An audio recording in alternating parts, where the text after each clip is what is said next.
for coming out. It's great to have everyone at the boathouse and at Lake Pickett.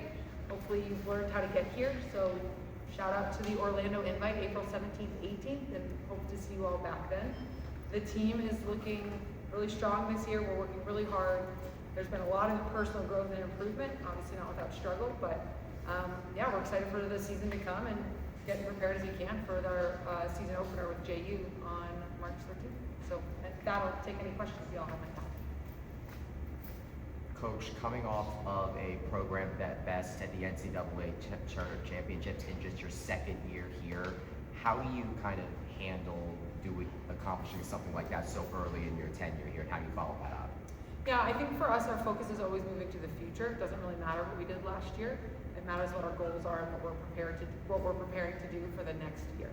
So last year was a great moment for the team to understand, like when you work hard, you have a goal that you possibly might not make, and you do everything to get after that goal.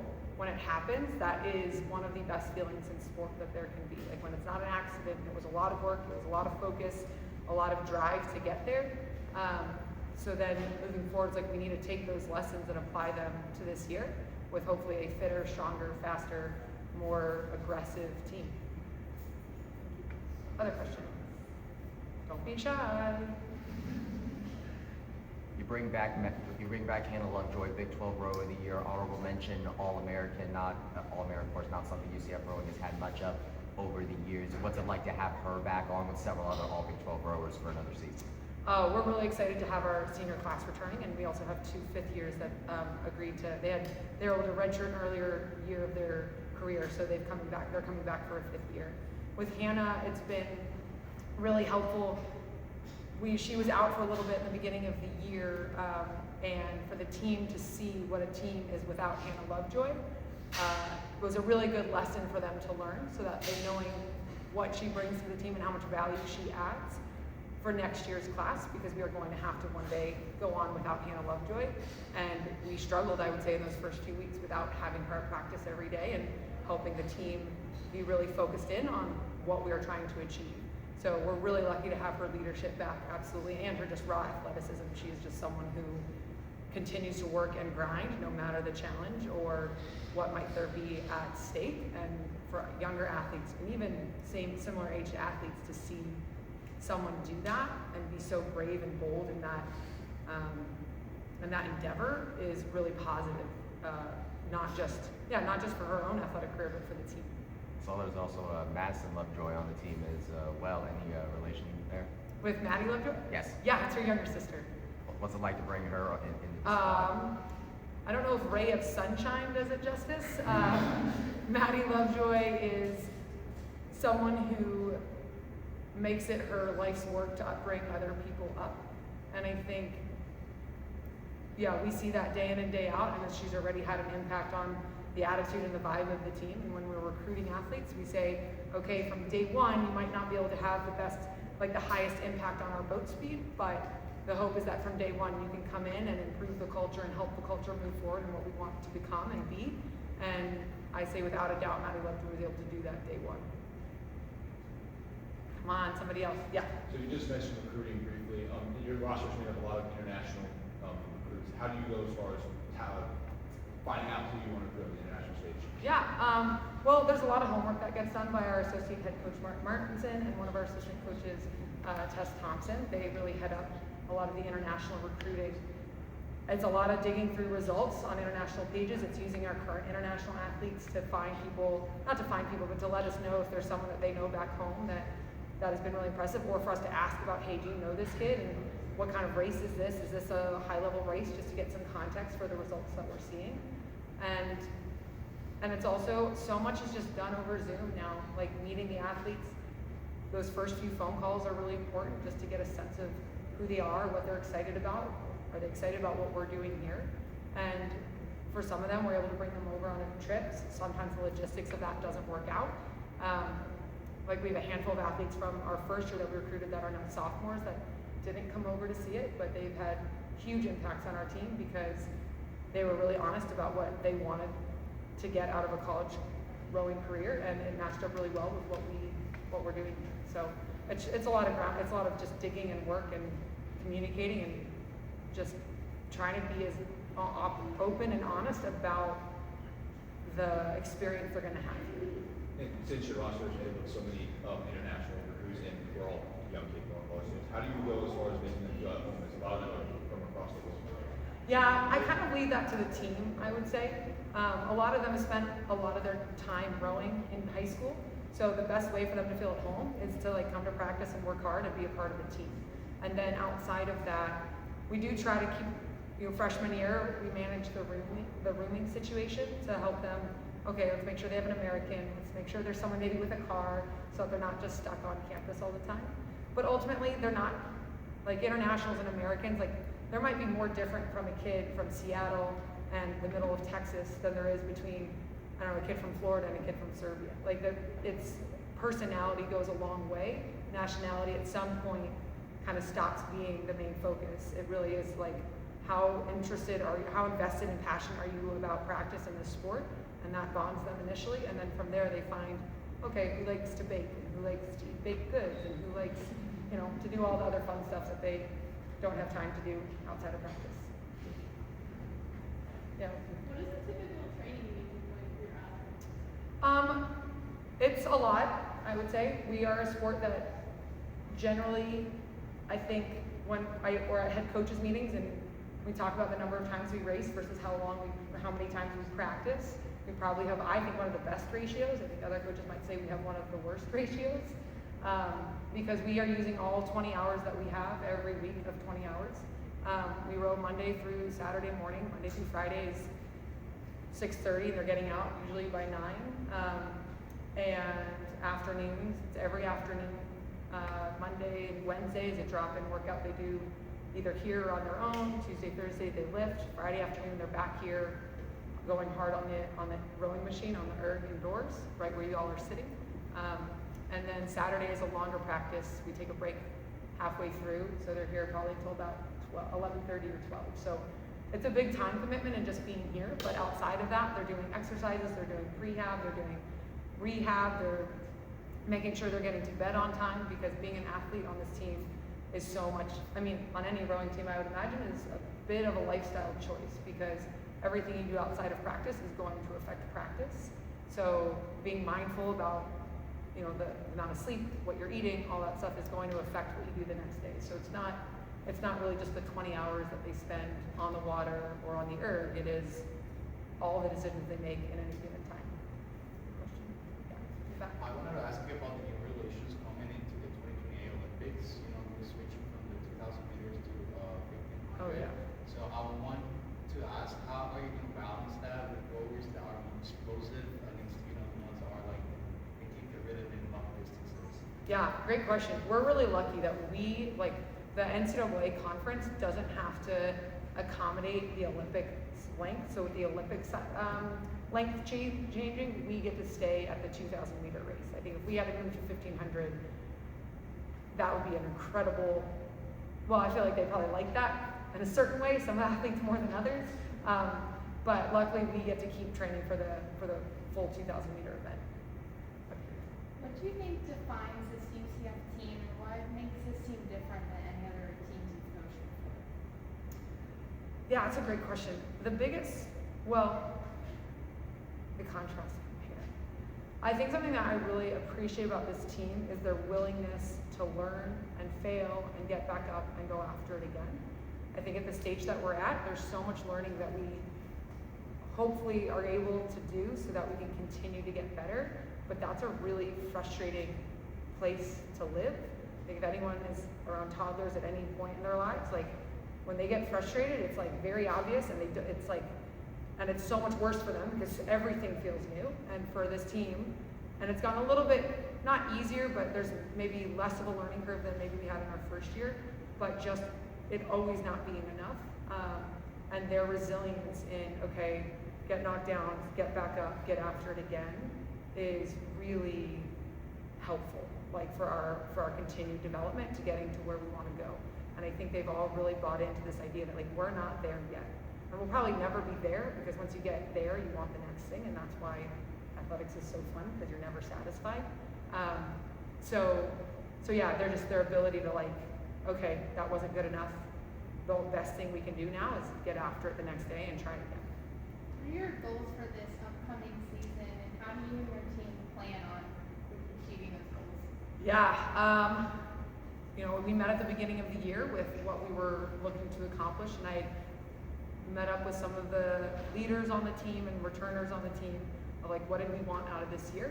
Because even being top 15 again is going to be a battle. Like, it's going to be a battle. I know there's a handful of teams that are going to be entering the chat or whatever.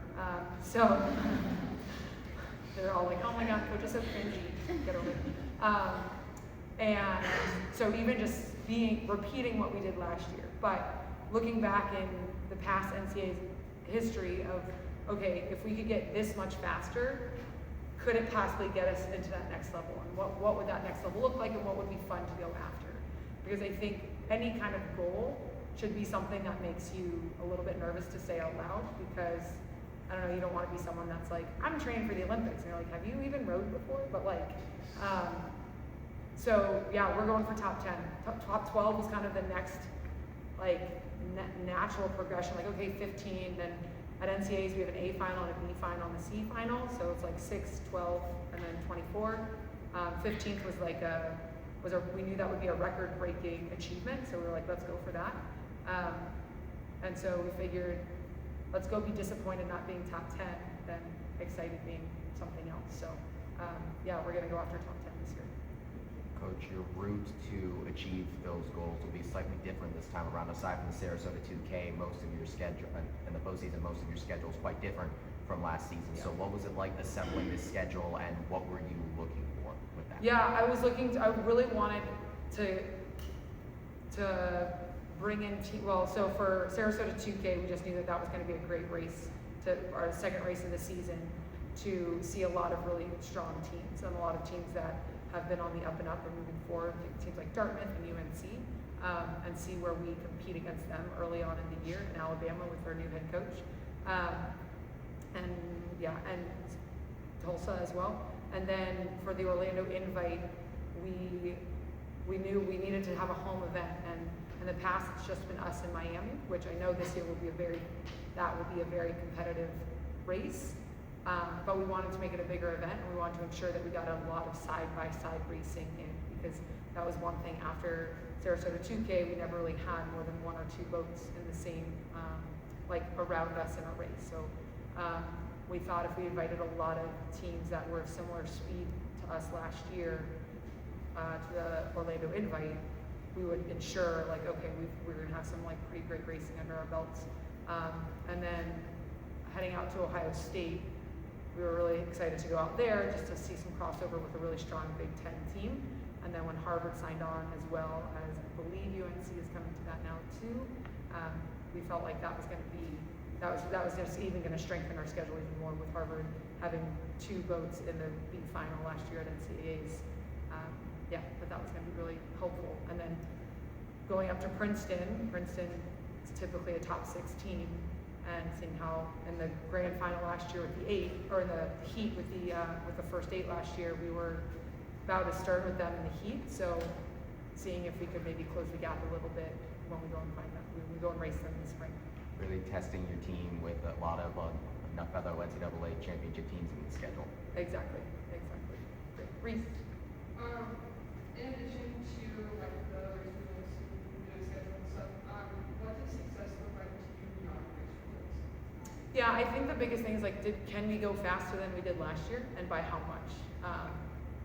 And then, it's like, can we just keep moving it forward? And if other teams move forward as well, so maybe we don't climb in the ranks, that's always disappointing. But at the end of the day, we can only control what we can control. So let's ensure that we're trying to make the most out of the athletes we have and the experience that they have this year. So I think, but being disappointed at the end of a year, I don't think is necessarily a bad thing. So it's more of like, okay, did we do everything we could? And if then it's like, oh, we just didn't make what we wanted to, that I'm fine living in that disappointment. Versus if it's, that wasn't our best. Okay, now we have it's like a different work to do. Like we missed something as a coaching staff then along the way. So obviously rowing is a very tough mental and physical sport. What I wanted to know is how do you balance pushing athletes to their limits while also protecting their long-term mental health and physical health? Yeah, and I think the biggest thing I do is like try not to look at it as ever protecting them, but in what's the word I'm looking for? Not embodied. Hold on, give me a second. Oh my gosh, sorry, my toddler's been up a lot recently, and my husband is out of town. What is it called when you like make something able to handle it themselves? Yeah, but like that they like, it's not so much like I want to ever jump out in front and like be like, problem, stay away. I need to protect my athletes, but it's like I want to help them, push them, challenge them, not to a point of breaking, but to a point that like they can stand up on their own 2 feet and fight those fights for themselves. Right.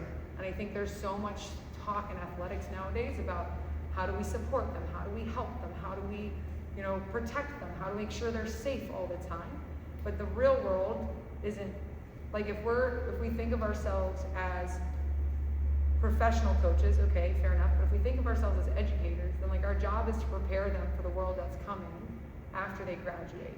And if they spend their 4 years here having 8 full-time staff members serving, protecting, and supporting them, what's going to happen then when they graduate? Are they going to be better than the regular student population? Are they going to be better prepared for life after college than the regular student population, or worse? And if the answer is worse, then like what are we doing it for? So a big part of what we talk about is like my job is to challenge them. And yeah, sometimes I have to pull back because this isn't about driving them into the ground that they collapse. But like we want them to be people who can go out and achieve great things because they decided to, and they're not going to be set back by all of the things life is going to throw at them. So we check in with them. A lot of them will send me like weekly emails at the end of the week, just how they're doing on, like we finished with a pretty hard workout Friday afternoons and getting just a sense of how they're doing mentally, how that piece went, and it can kind of give me like a little bit of insight into like what how their brain is ticking at any one time. And that helps just see if there are any red flags of like, okay, do I need to call a kid in, or okay, we're gonna let them struggle and figure this one out on their own so that they can be empowered, I think was the word I was looking for. Right. Like that they can be empowered to just do things. They can achieve things that they want to achieve on their own. Something I was talking to the team this morning is like this is their brain, this is their mental health, this is their physical health, but it's also their rowing career. And so they have to also balance like what that is for them. Like I can't make that call I can't make the call. Are they too sick to do something? Are they too upset to do something? Versus like, okay, I'm upset and I'm still gonna go do that. And I'm not gonna tell an athlete, no. Like, sorry, if you're this upset, you shouldn't do that. It's like if she wants to do that, then who am I to say she shouldn't? Like unless obviously extreme health was a concern, Right. but anything where they are cleared to do it, we're gonna help let them make that choice because they're the ones that have to look in the mirror at the end of all of this and say like, this is what I chose, these are the decisions I made, and I wanna be really proud of that. And not, oh, thank God for Coach Mara, thank God for Coach Tess or Martin or Lauren, like they got me through this. And it's like, I want them to look at their teammates and be like, wow, like my team and me, we got ourselves through this. Right. I have a couple more in the back room. Yeah, I'm just curious. It's pretty dismal out right now. I think anyone would agree. So I was just curious, how does the environment really affect the performance of the rowers here? And like, how do you think these rowers in specific, do in environments like that? Yeah, I'd say probably cold is our least. We have the least number of opportunities to be challenged by cold weather. It's a diplomatic way of saying like Florida's hot. So luckily most of our races are in hot weather.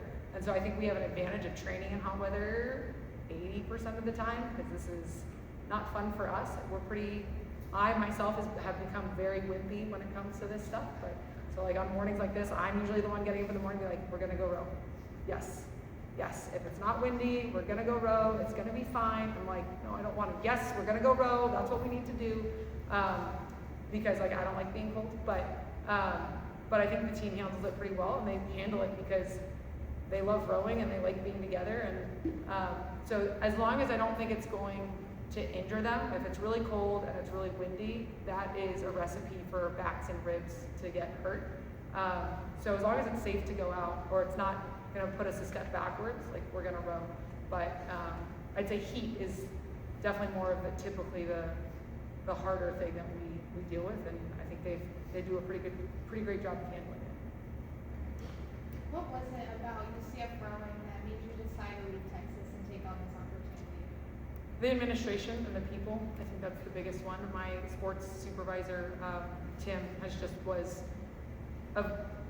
I talked to a lot of different sports supervisors in the search process, and Tim just really, even when I was like, no, Tim, I'm not leaving Texas, I'm good. He just really stuck out to me as someone who cared so much about the team and finding a coach that was going to fit the program and be a part of the growth that UC Athletics wants to be, and how he spoke about the goals of UCF and where the athletic department and where the university is headed. It was a really neat storyline. And then when I came and met the athletic director and some of the other administrators, it just felt like, okay, if I'm going to be a head coach, this is the environment I want to do it in, because I think people matter more than anything else. And then, it helped that I like coaching on lakes, and that's probably one of the best lakes you can have to coach on, and I love having a course, and because I like rowing in small boats, and it's a lot easier to do that on a course in terms of safety and stuff. So I think, the administrators, the support they had for the rowing team, where the athletic department and the university are headed, I really wanted to be a part of it. Reese? You've talked a lot about just like you can see very clearly that you're passionate about this team, about this school. So I guess my question is to you, like, why does this matter so much to you? Yeah, I think I got to have a really cool athletic career and a really cool rowing career specifically, and I realized looking back how much it helped me get through really hard times to get to where I could be in a place that I got to be doing this job, which is what I absolutely love. But I think if I hadn't had some of the experience of being an athlete and having coaches help me navigate those really hard times and recognize that anything that's worth doing is going to take sacrifice and pain and discomfort and joylessness at times, I wouldn't have gotten to have the life that I have now. And if I can be a part of that journey for another athlete, I don't think there's any other way I really want to spend my time. And I'm competitive. It just, whatever that is, it's some people are more than others in certain ways. And I think I would be insane in an office setting. So recognizing doing something that you get an objectionable result at the end of each year, as painful as that can be sometimes, that is so much more fun to me than, all right, the quarterly reports are out and we're making more money. Great. I don't know, this seems helping people achieve things and doing it in an athletic environment where there are consequences for not doing everything possible that you can. I like that. I like that feedback and knowing that okay, we're gonna be judged at the end of this, and let's go put ourselves out there and see how great we can make it. Last question. Let's take someone who hasn't run before. How would you say that team chemistry is important in such a unique team sport like rowing, where you're literally relying on every single person in the boat to succeed? And how would you say that the togetherness of this group really pushes your guys' team success? That's a great question. I think what I love about this sport is it's one of the really only, I feel team sports where we send 5 or 9 individuals a mile and a half away, 45 minutes before they race, and we say, good luck, I'll see you at the end. I'm gonna have no contact with you during the whole warm-up, during any issues that might come up between now and then, at the start line, the whole race, you're on your own. And at the end of it too, the only data point I'm gonna get is a time and how you finish amongst the other boats. I'm not gonna know who did what, if someone had a little bit of panic halfway through, if it was great, if it was down to port, if it was down to starboard, if the catches weren't going in on the side that I can't see, depending on if I can, watch the racing or not. And it really just comes down to recognizing how much trust is necessary. And that's what I love about rowing is like, you just have to give yourself to it and just believe in everyone else around you, because the second you start letting yourself doubt others, you're gonna stop working so hard because you're in so much pain, you're in so much oxygen deprivation, you have so much lactic acid. If you're given any reason to like not go as hard, it's like impossible not to take. So if on the course we've done, over the course of the year, if you've done so much work with all of your teammates over and over and over again, and you've seen them in their worst times, you've seen them in their best times, you've seen how they handle pain and disappointment, and you've been impressed by them, then like there's no way we're gonna sit on the starting line, anyone's gonna be doubting anyone else in the boat. So that even if you lose, you're gonna be like, I wouldn't have rather lost with anybody else than the group that I'm here with. And I think that is so important, and that requires them really communicating. And we've been talking about this for the last few years of like the difference between nice and kind. Like we talk a lot about being nice to people, but it's not nice to lie to people. And so you have to choose your words, like you have to be thoughtful and you have to be truthful. And we talk about some athletes on the team are really good at being thoughtful, but they're so thoughtful they're not honest. You were great today. No, you're never, no worries. Like you're doing awesome. Like it's okay that you yelled at people. Yeah, no, it was, versus like, no, like you need to be better, right? And then there are people who can be a little bit too honest and maybe not thoughtful enough. And like recognizing like you need to be both, because at the end of the day, if you're like, we have to communicate. We can't just have 8 or 9 other people that are all thinking things about everybody else and no one's actually said any of it. And then you have to recognize, are you communicating for your benefit or theirs? Because sometimes we say things to make ourselves feel better without recognizing what's the impact I'm having, what kind of impact am I trying to have? And that is a really, really important thing. And I think it's harder nowadays with so much being online, over Zoom, people not being near each other, that like how do you look someone else in the face right up front and give someone honest feedback in a way that they will be able to hear it. And I think that's a skill we would all like to get better at, but the better of a skill that they can, the better of a job they can do at that, the closer and better chemistry we're gonna have. Because if people feel like they are seen and they are heard and they are understood, we're gonna be a much tighter, united group on race day. Thank you. Athletes will be available outside of the back patio. You can go up to the tables and start asking questions.